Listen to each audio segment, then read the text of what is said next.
ॐ श्री गणेशाय नमः।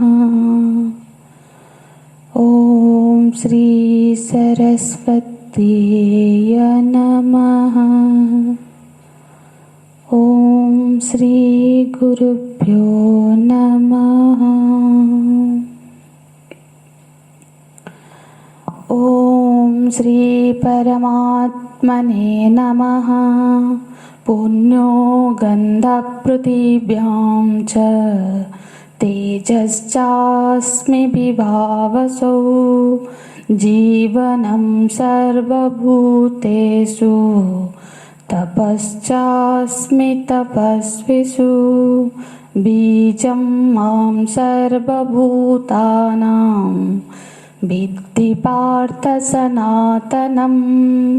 बुद्धिर्बुद्धिमतामस्मि तेजस्तेजस्विनामहम्। तेजस्तेजस्विनामहम्। जब कोई अपने मंगल के मार्ग पर आध्यात्मिक पथ पर आगे बढ़ता है तो उसमें जो अड़चनें आती है, जो व्यवधानें आती है, तो उसको यदि वो सहजता से स्वीकार करने में समर्थ नहीं हो पाता है तो फिर उसको तपस्वी में नहीं गिना जाएगा। तो तप को जो सहजता से स्वीकार कर ले वो तपस्वी है।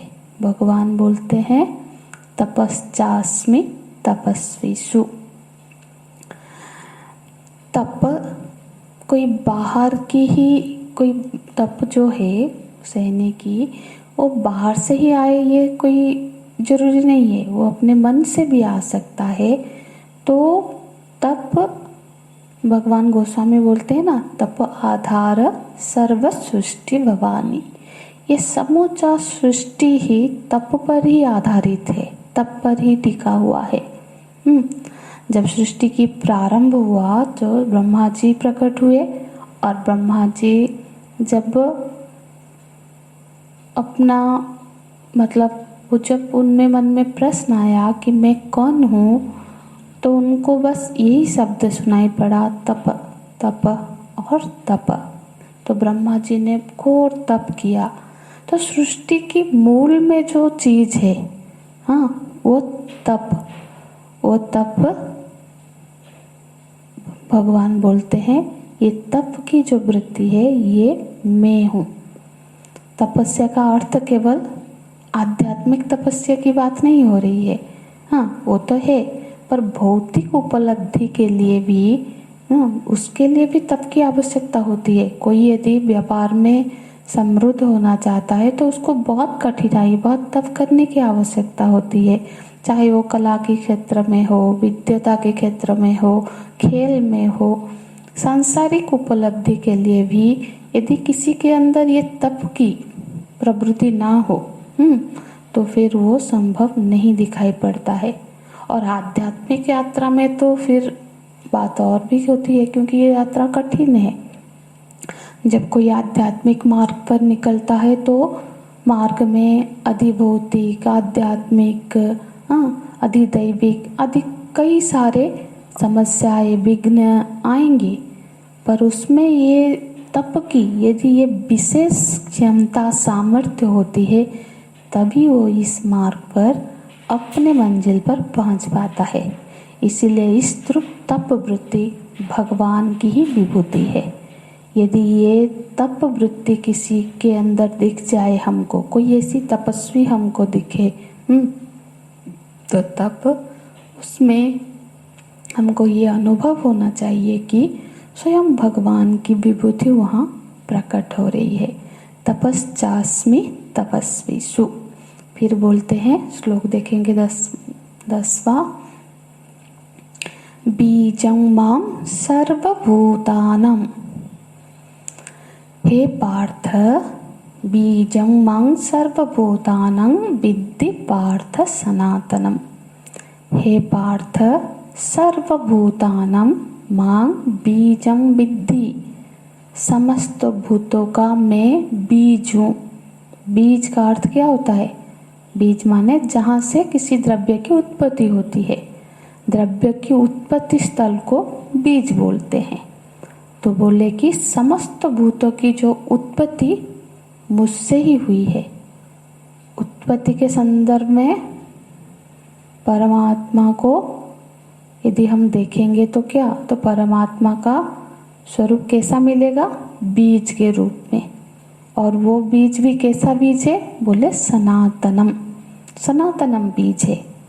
देखो बीज की प्रकृति क्या होती है कि बीज जब वो क्या होता है, बीज जब अपने को नष्ट होता है, बीज जब नष्ट होता है तभी उससे अंकुर बनती है। तो ये बीज का एक स्वभाव है। बीज तब जब विकृत हो जाती है, परिणमित हो जाती है, तभी उसी से अंकुर निकलती है। बीज तो फिर ऐसा का ऐसा नहीं रहता है ना, वो नष्ट हो जाता है या परिणमित हो जाता है। पर यहाँ पे भगवान क्या बोल रहे हैं? भगवान बोल रहे हैं कि समस्त भूतों का मैं बीज हूँ, लेकिन सनातन बीज हूँ, माने मुझ में कोई परिणाम नहीं हुआ है। तो परिणाम नहीं हुआ है तो अंकुर कैसे हुआ?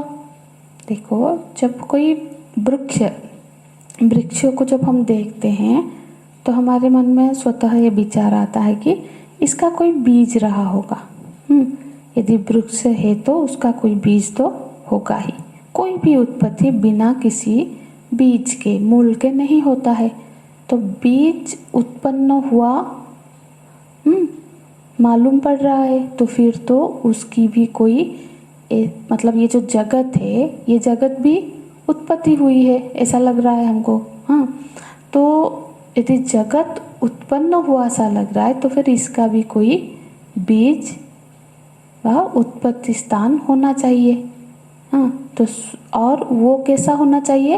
वो स्वयं जगत का हिस्सा ना हो, क्योंकि जगत का हिस्सा, यदि जगत का बीज भी जगत का ही हिस्सा होगा तो फिर वो भी तो जगत ही हो जाएगा। तो जगत यदि उत्पत्ति हुआ सा लगता है तो फिर ये जरूर किसी बीज से उत्पत्ति हुआ है जो जगत का हिस्सा ना हो।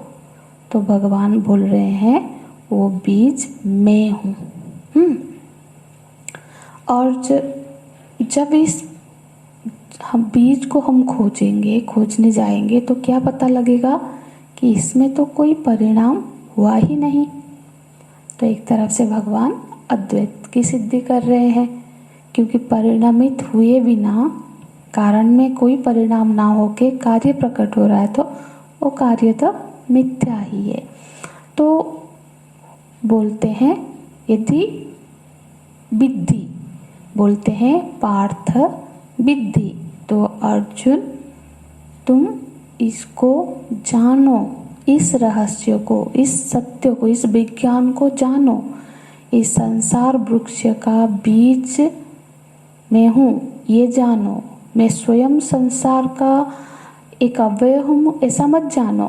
क्योंकि हम जब उनको संसार का ही एक अवयव के रूप में, एक व्यक्ति के रूप में जानेंगे तो फिर तो वो स्वयं जगत का ही एक अवयव हो जाएंगे, हिस्सा हो जाएंगे, जैसे हम लोग हैं। तो ये मान्यता सही नहीं है। भगवान इस जगत का बीज है, अपरिणामी बीज है। माने ये जगत क्या है? भगवान का विवर्ती रूप है। बीजं मां विद्धि, मुझे उस बीज के रूप में अर्जुन तुम जानो। और आगे बोलते हैं बुद्धिर बुद्धिमतामस्मि। देखो दुनिया में कुछ बुद्धिमान लोग दिखते हैं, पर ऐसे तो देखो तो ऐसा कोई प्राणी नहीं हो सकता है ही नहीं जो बुद्धिमान ना हो। माने बुद्धि होगी तभी तो वो जीव होगा, बुद्धि नहीं होगी तो फिर कैसे कोई जीव होगा? बुद्धि किसके पास नहीं है? चिच्छाया बेसतो बुद्धो, तो बुद्धि पहले है तभी तो उसमें चित्त छाया पड़ा था और वो जीव बना। ऐसे देखा जाए तो फिर बुद्धि सभी के पास है, लेकिन सभी को हम बुद्धिमान नहीं कहते हैं। बुद्धिमान मतलब क्या, जैसे धनवान है, जो धन है तो धनवान है, बुद्धि है तो बुद्धिमान है। तो जिसके पास बुद्धि है वो बुद्धिमान हुआ, और बुद्धि सबके पास है। तो भगवान भाष्यकार बुद्धि का अर्थ करते हैं बुद्धि विवेक शक्ति ही। ऐसे ही बुद्धि तो सबके पास है, लेकिन बुद्धि का अर्थ है विवेक शक्ति। विवेक शक्ति सभी के पास नहीं है। बुद्धि का एक विशेष गुण है कि विश्लेषणात्मक शक्ति। बुद्धि में जो विश्लेषण करने की सामर्थ्य है, अच्छे बुरे का निर्णय करने की सामर्थ्य है, धर्म अधर्म का विभाजन करने का सामर्थ्य है, निर्णय का सामर्थ्य, ये सामर्थ्य सबके पास नहीं होती है। तो बुद्धिमान मानों में भी बुद्धिमान माने उसमें जब विश्लेषणात्मक शक्ति है कि नहीं, वो देखना है। जीवन में कभी कभी क्या होता है, अच्छाई बुराई हमको मिश्रित दिखती है, हम वहाँ कंफ्यूज हो जाते हैं, धर्म अधर्म को अलग नहीं कर पाते हैं। वो विश्लेषणात्मक शक्ति किसके पास है, माने जीवन में समय रहते ही ये निर्णय कर लेना कि मेरे लिए धर्म क्या है, अधर्म क्या है, ये मेरा कर्तव्य है, ये अकर्तव्य है, ये करना चाहिए, ये करना नहीं चाहिए, इस तरह का निर्णय समय रहते प्राप्त हो जाए, तो जिसको ऐसा हो जाता है उसको कहेंगे बुद्धिमता, और उसका षष्ठी विभक्ति होगा बुद्धिमताम। तो इसमें दो बातें हैं, एक तो विश्लेषण करने की सामर्थ्य, और दूसरा उस विवेक को धारण करके रखने की सामर्थ्य। ये दोनों अलग अलग बातें हैं। कई बार तो व्यक्ति को ये समझ होता है कि ये सही है या ये गलत है, ये करना चाहिए, ये नहीं करना चाहिए, ये मेरा कर्तव्य है, ये वो कर्तव्य है। विश्लेषणात्मक सामर्थ्य उसमें है, लेकिन विश्लेषण के बाद उस मेधा को धारण कर सके, ये सभी नहीं कर पाते हैं। सब जानते हुए भी फिर लोग कर नहीं पाते, फिर उसमें बुद्धिमान नहीं कहलाएंगे। उसको बुद्धिमान तभी कहा जाएगा जब उसमें विश्लेषण की सामर्थ्य भी हो, और उस किए हुए विश्लेषण को संभालने रखने की भी सामर्थ्य हो, तभी कहा जाएगा कि ये बुद्धिमान है। गोस्वामी जी क्या कहते हैं, हित अनहित पशु पक्षी जाना। हित क्या है मेरे लिए, अनहित क्या है, अहित क्या है, ये तो साधारण पशु पक्षी भी जानते हैं, उनको भी पता है कि क्या हित है क्या अनहित है। तो फिर तो मनुष्य को तो पता होना ही चाहिए, होगा ही, लेकिन मालूम होने पर भी उसको धारण करने की सामर्थ्य वो बहुत कम में होती है, सभी के भीतर नहीं होती है। बुद्धिमता को धारण करने की जिसमें सामर्थ्य हो वो बुद्धिमान कहलाएगा। और भगवान कहते हैं कि ये बुद्धिमता है, ये मेरी ही विभूति है।